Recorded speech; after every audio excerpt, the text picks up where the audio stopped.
श्रीराम समर्थ. श्री महाराजांची माता पितरे.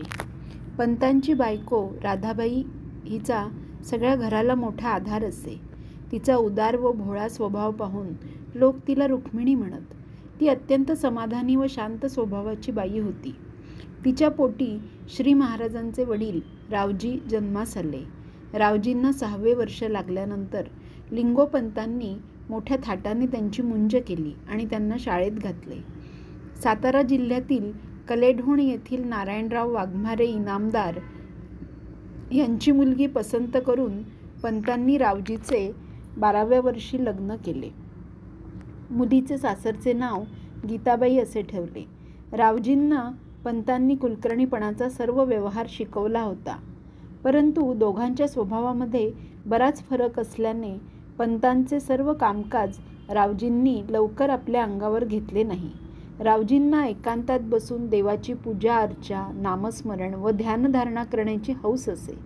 आपल्या नित्यनियमाच्या आड काहीही आले तर ते रावजींना मुळीच खपत नसे. पहिल्यापासून रावजी गंभीर, अबोल व एकांतप्रिय असल्याने लहानपणचे खेळ ते फारसे खेळले नाहीत. पुढे वयात आल्यावरही पंतांसारखे कर्तबगार वडील डोक्यावर असल्याने आपल्या प्रपंचाकडे किंवा कुलकर्णीपणाच्या व्यवसायाकडे त्यांनी फारसे लक्ष दिले नाही. स्नान, संध्या, गायत्री जप आणि नामस्मरण यामध्ये रावजींनी आपला काळ घालवण्यास आरंभ केला. पंत बरेच थकल्यावर रावजी कुलकर्णीपणाच्या कामामध्ये व्यवस्थित रीतीने लक्ष घालू लागले, परंतु त्यांचे अंतरंग त्यामध्ये नसल्याने पंतांनी वाढवलेला व्याप हळूहळू आपोआप कमी झाला आणि पहिल्याप्रमाणे पैशांची भरपूर आवक उरली नाही.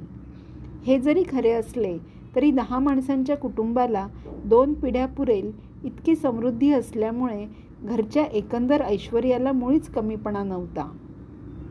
रावजी बाहेरून दिसायला अगदी साधे दिसत, पण अंतर्यामी ते अतिविरक्त व नेहमी पांडुरंगाच्या अनुसंधानामध्ये गुंतलेले असायचे. ते आजन्म कधी खोटे बोलले नाहीत. त्यांनी कधी कुणाला फसवले किंवा बुडवले नाही. त्यांनी परद्रव्याला चुकूनसुद्धा कधी हात लावला नाही. श्री महाराजांच्या मातोश्री सौ गीताबाई यांचे वय लग्नामध्ये 7-7.5 वर्षाचे होते. सुनबाई सासू सासऱ्यांची अत्यंत लाडकी होती. लग्नानंतर 5-6 वर्षांनी प्रपंचाची बहुतेक सर्व जबाबदारी सुनबाईच्या अंगावर पडली. सुनबाईने देखील सर्व बाजूंनी ती उत्तम तऱ्हेने पार पाडली. नवरा असा गंभीर आणि नियमी, सासू व सासरा वृद्ध झालेले, घरात नेहमी पाहुणे मंडळी आणि नोकर चाकर व गुरेढोरे या सर्वांच्याकडे लक्ष देऊन प्रत्येकाला काय हवे काय नको हे गीताबाई मनापासून पाहत असत. त्यांना आळस कसा तो माहीत नव्हता. वागण्यामध्ये फार आर्जव असल्यामुळे जन्मात कधी सासूशी वा नंडेशी कुरबूर झाली नाही.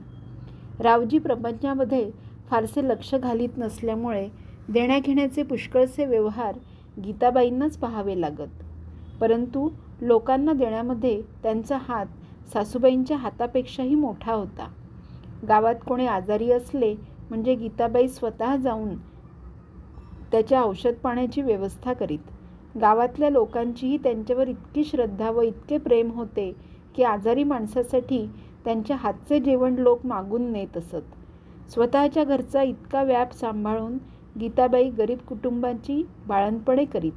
त्यांना औषध पाणी, तूप, दही, लोणी, कपडा पुरवीत आणि गीतामाय, आमच्यासाठी तुम्ही इतके कष्ट केले, तुम्हाला काहीतरी द्यावेसे वाटते असे कोणी म्हटले म्हणजे, अहो मला काय कमी आहे, तुम्ही रामनामाचा रोज 1000 जप करायचा नियम करा, त्यात सर्व काही मला मिळाले हे उत्तर देत.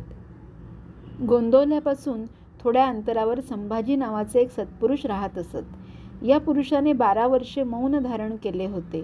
रावजी आणि गीताबाई त्यांच्या दर्शनाला गेले असता या सत्पुरुषाने प्रसाद म्हणून एक नारळ त्या दोघांना दिला आणि मोठ्या प्रसन्नतेने ते बोलले, परमात्मा तुमचे कल्याण करील, तुम्ही दोघे त्याचे नामस्मरण करा. काही काळ गेल्यानंतर गीताबाईंना दिवस राहिले. महत्त्वाची गोष्ट अशी की जसजसे दिवस जाऊ लागले तसतसा गीताबाईंच्या वृत्तीमध्ये सहज लक्षात येईल असा फरक पडू लागला. गीताबाईंच्या माहेरी रामाची उपासना असून त्या मंडळींची निष्ठा श्री समर्थांच्यावर होती. गीताबाई लहानपणापासून दासबोध वाचित आणि रामनामाचा जप करीत. त्या श्री समर्थांना गुरु मानित असत. डोहाळे सुरू झाल्यावर त्यांच्यामध्ये पहिला फरक दिसून आला तो हा की त्यांनी अखंड रामनामाचा सपाटा सुरू केला.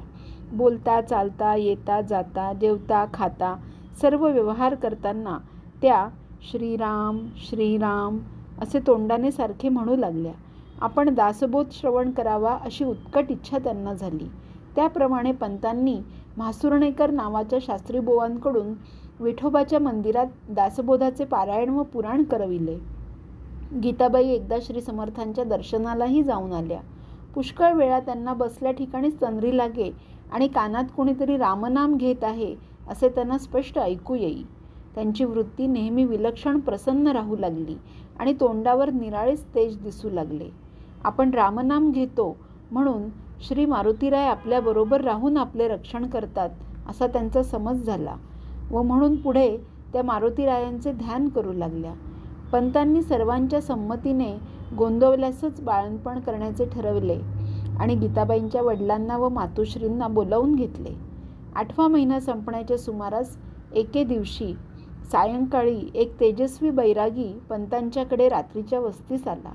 गीताबाईंनी त्याला नमस्कार केला तेव्हा त्यांच्याकडे पाहून त्यांच्या डोळ्यामध्ये आनंदाश्रू आले आणि तो म्हणाला, मेरे लाला, तू यहाँ है? तेरे दर्शन से मैं धन्य हुआ हूँ. मैं अब वापस जाता हूँ. रामेश्वरला निघालेला तो बैरागी पुन्हा परत गेला. श्रीराम समर्थ.